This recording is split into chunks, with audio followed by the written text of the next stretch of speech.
Manipur University ga mayoknariba Soroki wangmadagi hauraga Kiyamgei Lambi Paringda Leiriba street food stall sing Louthoknaba khanganbadagi mapusingna Louthoknakhre. Ngasi Imphal East District Administration gi maikaidagi laukhatlakpa khongthang ama oina lambi mataida acha athagi yoliba food stall sing adu khudaktagi Louthoknaba khanganki. Madudagi ngasi mapusing aduna numidang athengba faubada stall sing masa masana sidoktuna Louthoknakhibani. Panba yabadi mamangdagi hauna mafam asida street food stall farm libasing farm danaba mari lainabasing na haibasu Leiriba hairi. Leisang Fidel ke hausi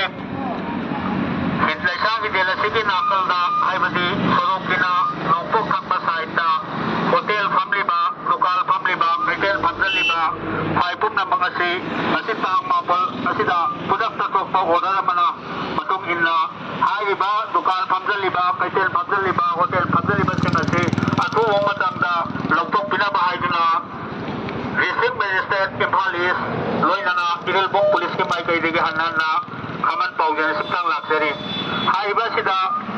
asliya webina malam moiduna sidida dukan sajan ba natrago hotel famdan ba amadi hotel famdan bana sing batawri basi karigum ba pa pau hinam ma bo yaroi malamaduna District Magistrate na to pa hukum mamagi matungin na nasimak haiba di hawdik pagtubi hongna Louthok pinabagi na magta District Magistrate Imphal East na to pa hukum loinana Ilbong Police ke mai kaidagi hanna miyam da kaman paujan simatang laksari